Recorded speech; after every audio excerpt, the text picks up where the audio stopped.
간단한 원칙에 따르면 교체되는 모든 것은 더 나은 버전으로 바뀌어야 합니다. 그러나 경우에 따라서는 몇 가지 수정만으로 시스템을 쓸모없게 만들지 않고 수명을 70년 이상 연장할 수 있습니다. 믿기 어렵나요? 특히 전략 폭격기와 같은 중요한 군사 자산의 경우 더욱 그렇습니다. 가장 눈에 띄는 사례 중 하나는 소련에서 설계한 투폴레프 Tu-95입니다. 그 장수를 이해하려면 먼저 그 기원을 살펴본 다음 수십 년의 군 복무와 수많은 분쟁을 거치면서도 운영과 관련성을 유지할 수 있었던 주요 요인을 분석해야 합니다. 2차 세계대전 중 소련 지도부는 군사력에서 큰 약점을 발견했습니다. 대륙을 가로질러 목표물에 도달할 수 있는 진정한 전략 폭격기가 없다는 것이었죠. 이러한 깨달음은 역사상 가장 오래 지속되는 항공기 설계 중 하나를 탄생시킨 특별한 엔지니어링 경험을 촉발시켰습니다. 투폴레프 Tu-95는 1952년 첫 비행을 시작했으며 오늘날에도 여전히 비행 중인 유일한 프로펠러 동력 전략 폭격기입니다. 이 놀라운 항공기는 인상적인 성능으로 70년 넘게 하늘을 지배해왔습니다. 항속거리는 5,000km에 달하며 각각 15,000마력을 내는 세계에서 가장 강력한 터보 프롭 엔진을 탑재하고 있습니다. 이 전설적인 폭격기의 다재다능함은 냉전 시대부터 2015년 시리아에서의 지상작전까지 그 역사를 통해 빛을 발합니다. B-52 스트라토포트리스와 마찬가지로 Tu-95는 오늘날에도 여전히 군사작전에서 중요한 역할을 담당하고 있습니다. 이 오래된 기계가 어떻게 여전히 신뢰할 수 있을까요? 이 기계의 기술은 처음부터 시대를 초월한 것일까요? Tu-95가 탄생하게 된 계기. Tu-95의 이야기는 예상치 못한 행운에서 시작되었습니다. 1944년 미국의 B-29 슈퍼포트리스 4대가 대일 폭격 임무를 마치고 소련 영토에 비상 착륙했습니다. 미국은 이 항공기를 돌려받기를 원했지만 소련 당국은 기술적 가치를 인정해 이 항공기를 보관했습니다. 조셉 스탈린은 투폴레프 설계국에 B-29의 정확한 사본을 만들라고 직접 지시했습니다. 이 대규모 리버스 엔지니어링 프로젝트에는 900개의 공장과 연구소가 참여하여 배고, 공검계의 기술 도면을 만들었습니다. 엔지니어들은 특히 모든 측정값을 영국식 단위에서 미터법으로 변환하는 등 큰 과제를 해결해야 했습니다. 1947년 5월 19일에 첫 비행을 한 이 새로운 항공기는 투사 네이토에서는 황소로 명명되었습니다. 투파는 인상적이었지만 미국 대륙의 목표물에 도달하지 못하고 귀환했습니다. 그래서 투폴레프는 Tu-4의 더 큰 버전인 Tu-85를 개발하여 1949년 소련 최초의 대륙간 폭격기로 등장했습니다. 1950년에 군사적 요구사항이 변경되었습니다. 새로운 사양은 8,000km의 무급유 항속거리와 1,000kg의 적재량을 탑재할 수 있는 야심찬 것이었습니다. 이러한 요구는 전설적인 Tu-95의 탄생으로 이어졌습니다. 소련 엔지니어들이 제트 엔진 대신 터보프롭 엔진을 사용한 이유는 무엇일까요? 안드레이 투폴레프의 팀은 새로운 전략 폭격기의 엔진에 대해 중요한 결정에 직면했습니다. 피스톤 엔진 성능은 검증되었지만 힘이 약함, 제트 엔진 빠르지만 연료가 많이 소모됨, 또는 새로운 터보프롭 기술 등 세 가지 옵션이 있었습니다. 연구팀의 분석 결과 Tu-4의 피스톤 엔진은 대형 항공기를 효과적으로 추진하기에 충분한 출력이 부족했고 T-4 폭격기용 AM-3Z 엔진은 과도한 연료 소비로 필요한 항속거리가 떨어졌습니다. 반면 터보프롭 엔진은 피스톤 엔진보다 더 큰 출력을 내면서도 초기 터보제트 엔진에 비해 뛰어난 항속거리를 제공하는 이상적인 균형을 이루었습니다. 미국의 B-52 스트라토포트리스와 영국의 여러 장거리 항공기 프로젝트도 터보프롭 엔진으로 시작되었습니다. 서방 설계자들이 전략 폭격기를 위해 순수 제트 동력으로 전환하는 동안 소련은 이 방식을 고수했습니다. 소련 정부는 1951년 7월 11일 투폴레프의 터보프롭 엔진 Tu-95 설계를 승인했습니다. 이 선택은 놀라운 속도와 놀라운 항속거리를 제공하는 탁월한 선택이었음이 입증되었습니다. 최초의 Tu-95 프로토타입은 1951년에 제작이 시작되어 1952년 9월에 완성되었습니다. 테스트 파일럿 알렉세이 페레는 1952년 11월 12일 4개의 이 TBIF 엔진을 장착한 Tu-95일 프로토타입의 역사적인 첫 비행을 했습니다. 처음에는 테스트가 순조로웠지만 1953년 5월 11일 17번째 시험 비행 중 비극이 닥쳤습니다. 프로펠러 기어박스의 치명적인 고장으로 프로토타입이 추락한 것입니다. 페레레와 승무원 2명이 사망했지만 다른 9명은 낙하산을 타고 안전하게 탈출했습니다. 초기 보고에 따르면 제조 결함으로 인해 엔진이 기체에서 분리된 것으로 알려졌습니다. 이후 분석 결과 감속 기어가 먼저 고장난 것으로 밝혀져 강력한 터보 프롭에 필요한 복잡한 엔지니어링이 강조되었습니다. 두 번째 프로토타입인 295-2에 대한 작업은 신중하게 계속되었습니다. 이 버전에는 문제가 있었던 이 TBEAF 장치 대신 더 안정적인 12,000마력 쿠즈네초프 NK12 터보프롭 엔진이 장착되었습니다. 주코브스키 비행장에서 재조립하고 철저한 지상 테스트를 거친 후 1955년 2월 16일 미하일 누크티코프 조종사가 두 번째 시제품을 비행했습니다. 두 번째 프로토타입은 많은 공기역학자들이 프로펠러 구동 항공기가 가능하다고 생각했던 것보다 더 빠른 시속 900km 이상의 속도에 도달하여 예상을 뛰어넘었습니다. 이러한 인상적인 결과 덕분에 Tu-95는 모든 테스트를 완료하기도 전인 1956년 1월부터 양산에 들어갔습니다. Tu-95의 위협적인 존재감은 이 소련 시대 폭격기가 60년 넘게 명맥을 유지할 수 있었던 풍부한 엔지니어링 혁신의 이면을 감추고 있습니다. 이 항공기는 당시의 전통적인 설계에 도전했습니다. 소련 엔지니어들은 항공공학의 한계에 도전하는 몇 가지 획기적인 기능을 추가했습니다. 엔지니어링의 경이로움, Tu-95의 독특한 디자인 특징. Tu-95의 특별한 추진 시스템은 각각 한 쌍의 역회전 프로펠러를 구동하는 4개의 쿠즈네초프 NK12 터보프롭 엔진이 핵심을 이루고 있습니다. 이 8개의 프로펠러 구성의 파워와 효율성을 따라갈 수 있는 항공기는 없습니다. 각 NK12 MP 엔진은 15,000마력이라는 놀라운 출력을 발휘하여 지금까지 제작된 터보프롭 중 가장 강력한 성능을 자랑합니다. 동일한 구동축에 장착된 두 개의 프로펠러가 Tu-95의 역회전 시스템에서 서로 반대 방향으로 회전합니다. 이 영리한 설정은 몇 가지 주요 이점을 제공합니다. 이 시스템은 단일 프로펠러보다 66%더 나은 효율을 제공하여 폭격기에 뛰어난 항속거리를 제공합니다. 반대 방향으로 회전하는 프로펠러가 제어 표면에 영향을 줄 수 있는 회전 기류 효과를 상쇄합니다.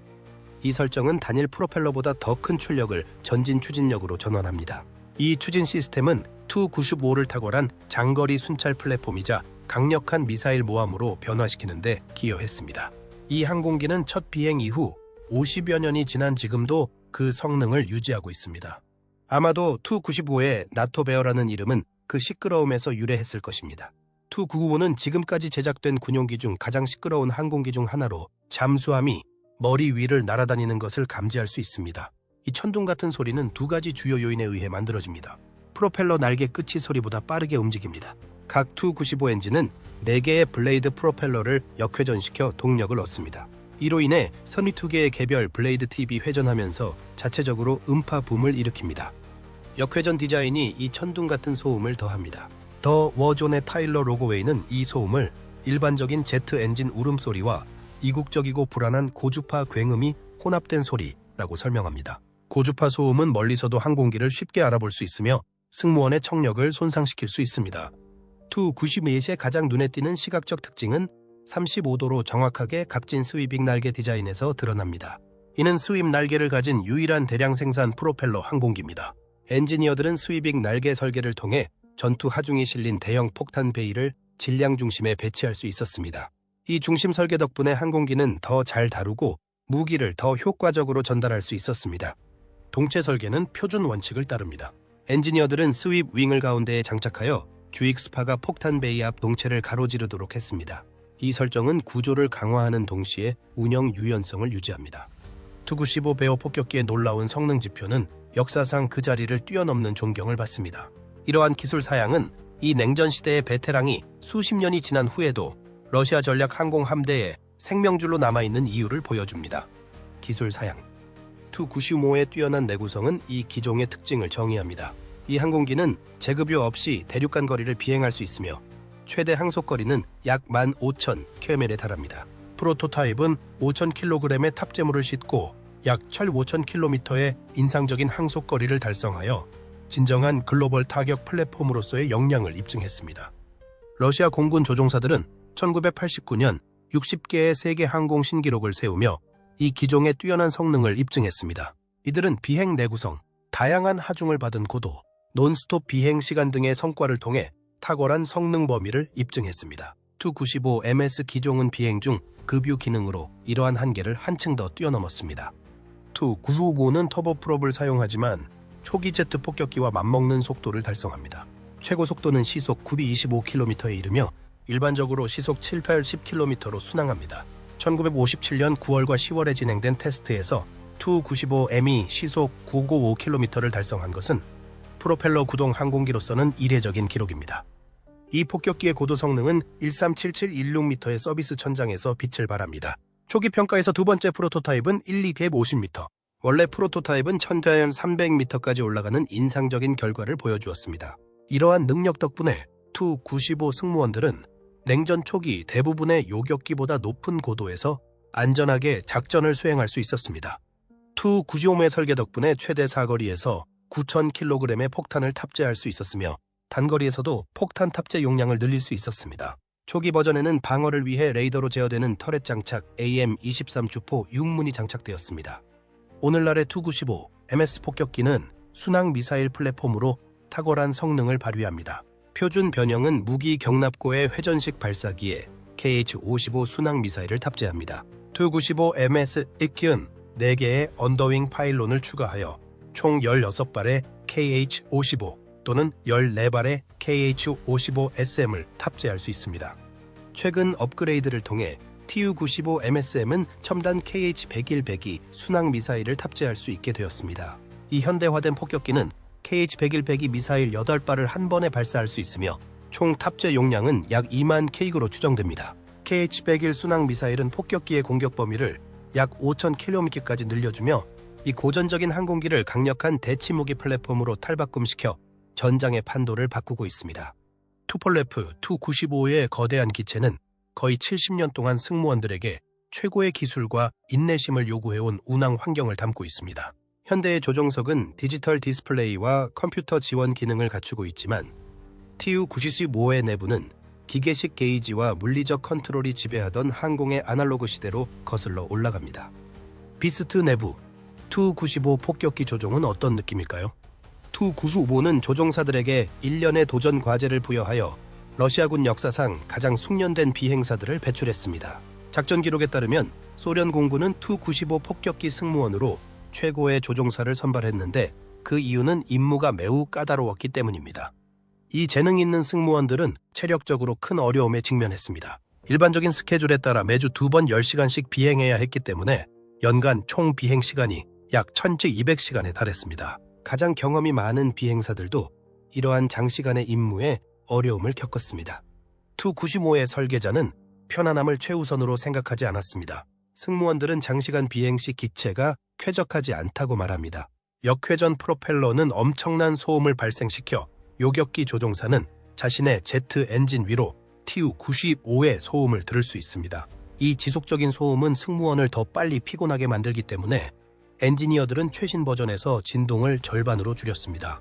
게다가 초기 Tu-95 모델에는 운영상의 위험이 있었지만 나중에 수정으로 해결되었습니다. 원래의 수동 소품 패더링 시스템은 서툴렀고 운항 초기에 치명적인 착륙 사고로 이어졌습니다. 이로 인해 자동 패더링 시스템이 개발되었습니다. 추운 날씨로 인해 지상 운항 중 엔진에서 오일이 얼어붙는 문제가 발생했고 특수 저온 오일 블렌드로 이 문제를 해결했습니다. 그럼에도 불구하고 승무원들은 성숙한 Tu-95를 좋아하게 되었습니다. 이 항공기는 잘 다루어지고 놀라운 견고함을 보여주었으며 유지보수가 비교적 쉬웠습니다. 이러한 특성 덕분에 Tu-95는 당시의 다른 전략 폭격기보다 사고율이 낮았습니다. Tu-95의 전반적인 안전성과 신뢰성은 초기의 비상탈출 좌석 누락과 비상탈출 위험에 대한 우려에도 불구하고 견고한 것으로 입증되었습니다. 이러한 특징들은 이 기종이 군에서 오랫동안 사용되어 온 이유를 설명하는 데 도움이 됩니다. Tu-95 베어 폭격기의 위협적인 실루엣은 냉전 시대 서방에 대한 소련 군사력의 상징이 되었습니다. 이 항공기는 소련 사회주의 공화국 연합의 전략적 트라이어드에서 중요한 부분을 차지했습니다. 대륙간 탄도 미사일이 핵 전략을 대신하기 전까지 전 세계에 위력을 과시했습니다. 냉전 수호자, 소련 전략에서 Tu-95의 역할. Tu-95의 전략적 가치는 놀라운 사거리에서 비롯되었습니다. 이 폭격기는 목표물을 공격할 수 있었습니다. 제급유를 받지 않는 전투 방향은 5,000마일을 넘어섰습니다. 이 덕분에 냉전 초기에 모스크바는 신뢰할 수 있는 핵 공격 능력을 갖추게 되었습니다. Tu-95의 승무원들은 끊임없는 훈련을 통해 탁월한 준비 태세를 유지했습니다. 이들의 북극 임무는 극지방의 미국 표적에 대한 공격 연습에 중점을 두었습니다. 이 훈련에서 승무원들은 미국 공군과는 달리 실제 핵무기를 휴대하지 않았습니다. 소련 공군 최고의 파일럿들이 이 엘리트 승무원들과 함께했습니다. 이들은 매년 약 1200시간을 비행했습니다. Tu-95K 모델은 강력한 KH-20 핵순항 미사일을 탑재했습니다. 군사 분석가들은 이 항공기를 장거리 미사일 트럭이라고 불렀는데 이는 상당한 거리에서 목표물을 공격할 수 있기 때문입니다. 이러한 대치 공격 능력은 미국의 방어 계획을 더욱 복잡하게 만들었습니다. 95년대에는 냉전 기간 동안 거의 쉬지 않고 서방 국경을 순찰했습니다. 첫 요격은 1961년 12월 5일에 이루어졌습니다. 이것이 수십 년 동안 지속된 패턴의 시작이었습니다. 케플라비크의 한 요격 편대가 1985년과 1986년에만 340대의 Tu-95를 포착했습니다. 이 만남은 서방 영공을 침범하려는 실제 시도가 아니었습니다. 두 초강대국이 정기적으로 수행한 정교한 정보작전이었죠. Tu-95RT 모델은 해상 감시 역할을 통해 냉전의 아이콘이 되었습니다.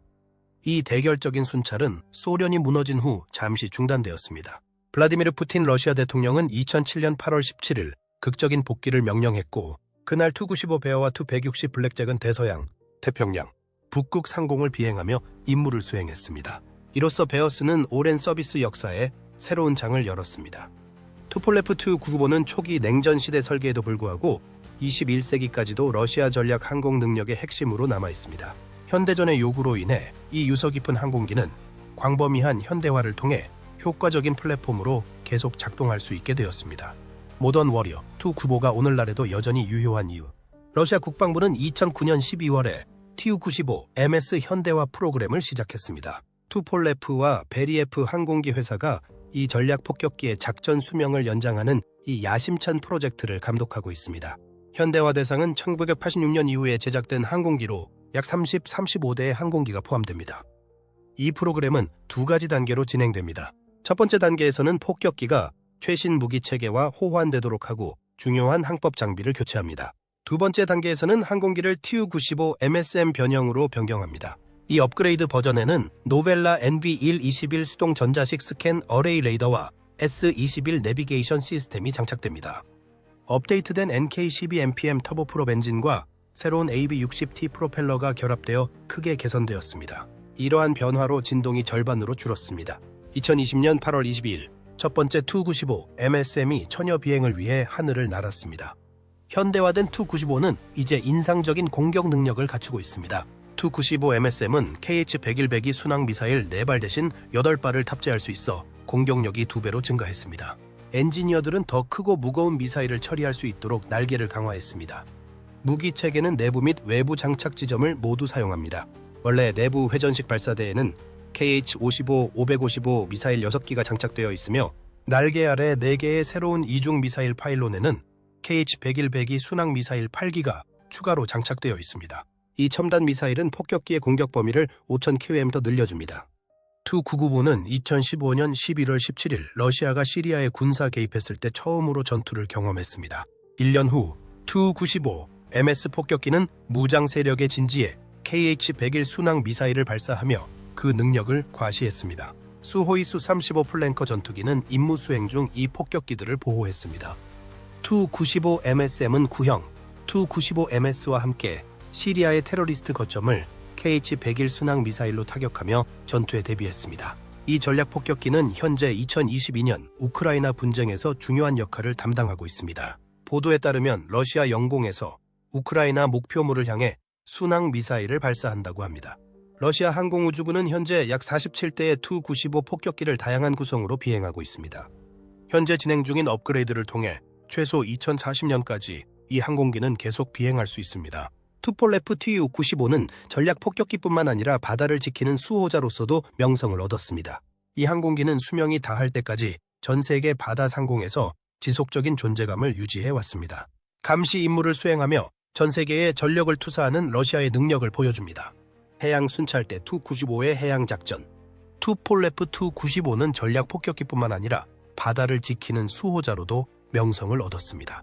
이 항공기는 수명이 다할 때까지 전 세계 바다 상공에서 지속적인 존재감을 유지해왔습니다. 감시 임무를 수행하며 전 세계에 전력을 투사하는 러시아의 능력을 보여줍니다. Tu-95 RT 변형은 특수한 해상 감시 기능으로 냉전의 진정한 아이콘이 되었습니다. 이 버전은 독특한 장비로 눈에 띄었습니다. 동체 아래의 커다란 돌출부에는 수상함을 탐색하고 탐지할 수 있는 레이더 안테나가 장착되어 있었습니다. 두 대의 투-95 MS 전략 폭격기가 오호츠크 해와 일본 해의 중립 수역 상공에서 8시간 동안 임무를 완수했습니다. 이 지구력 비행은 최근 주요 수로 상공의 국제 영공에서 작전을 수행하면서 항공기의 해상 순찰 능력을 보여주었습니다. 러시아 폭격기는 북극 지역, 북대서양, 태평양, 흑해와 발트해 등 가장 중요한 지역을 정기적으로 순찰합니다. 러시아와 중국의 폭격기가 2024년 1월에 5시간 이상 추크치 해와 베링해 상공을 함께 비행하며 합동 공중 순찰을 실시했습니다. 이 획기적인 협력으로 양국의 전략 폭격기가 알래스카 방공 식별구역에 동시에 진입한 것은 이번이 처음입니다. 투-95의 역사에는 서방 해군과의 수많은 근접전이 포함되어 있습니다. 두 대의 핵폭탄 장착 투-95 MS 폭격기가 일본해에서 USS 로널드 레이건호에 접근한 사례가 있습니다. FA-18 호넷 전투기가 이를 요격했습니다. 폭격기가 항공모함에서 128km 이내에 접근했음에도 불구하고 안전하고 전문적인 상호작용이 유지되었습니다. 또 다른 실제 상황에서는 항공모함이 무선 신호를 통해 투-95 베어 폭격기의 접근을 감지했습니다. 항공모함의 F-4 경보 항공기는 전투그룹에서 250마일 떨어진 곳에서 폭격기를 요격했습니다. 이러한 고양이와 쥐의 만남은 냉전 이후에도 여전히 흔한 일이었습니다. 투-95는 대양 상공에서 독특한 도전에 직면해 있습니다. 이 항공기의 특별한 소음 특성은 해상 감시 임무에 불리하게 작용할 수 있습니다. 잠수함은 머리 위를 비행하는 폭격기를 감지할 수 있습니다. 투-142 해상 버전은 적 잠수함을 찾아 추적하는 데 탁월합니다. 몇 시간 동안 추적할 수 있습니다. 이 항공기는 잠수함의 위치를 파악할 수 있는 소노 부위를 탑재하고 잠재적인 공격에 대비해 어뢰와 기뢰를 장착하고 있습니다. 투-95 MS 폭격기는 기술적 한계로 인해 일반적으로 매년 200시간 이상 비행하지 않습니다. 베어호는 이러한 제약에도 불구하고 국제 해역에서 러시아의 존재감을 보여주는 효과적인 플랫폼 역할을 계속하고 있습니다. B-52를 개발하여 여객기로 개조할 수 있다고 생각하세요? 투-95의 가장 흥미로운 개발은 투-114 여객기로의 개조입니다. 투폴레프는 전략 폭격기를 대륙간 여객기로 개조하는 기발한 방법을 찾아냈습니다. 투-XC의 새로운 가압식 동체는 최대 223명의 승객을 수용할 수 있습니다. 엔지니어들은 투-95의 높은 위치에 있던 35도 스윕 날개를 여객기의 낮은 날개 설정으로 옮겼습니다. 역회전 프로펠러가 장착된 4개의 쿠즈네초프 NK-12MV 터보프롭 엔진이 각각 747-95마력의 동력을 공급했습니다. 이 거대한 항공기는 이륙 시 날개 너비가 168피트, 길이가 118피트, 무게가 38.9파운드에 달했습니다. 최고 속도 시속 541마일, 순항 속도 시속 478마일로 인상적인 성능을 발휘했으며 최대 OEC사 44마일까지 비행할 수 있었습니다. 투-XC는 1958년 브뤼셀 세계 전시회에서 세계 최대 규모의 여객기로서 주목을 받았습니다. 보잉 757이나 더글러스 DC-8Z, 여객기만큼 빠르지는 않았지만 더 큰 짐을 더 먼 거리까지 운반할 수 있었죠. 이 항공기는 1960년 이후 국제항공연맹의 폐쇄회로 프로펠러 항공기 속도 기록을 포함하여 터보프롭 동력 항공기에 대한 여러 세계 기록을 보유하고 있습니다. 에로플로트는 1961년 4월에 투-14를 상업적으로 운항하기 시작했고 결국 32대의 비행기가 제작되었습니다. 소련 항공사는 1976년 국내 노선에서 퇴역하기 전까지 1971년까지 이 기종을 주력 기종으로 사용했습니다. 이 비행기는 인상적인 안전 기록을 남겼습니다. 영상을 시청해 주셔서 감사합니다. 이 영상이 재밌었다면 다른 영상을 시청하기 전에 좋아요를 누르고 댓글을 남겨주세요. 뭔가 잘못되었다고 생각되면 채널팀이 개선할 수 있도록 댓글 섹션에 남겨주세요. 다음 영상에서 뵙기를 기대하겠습니다.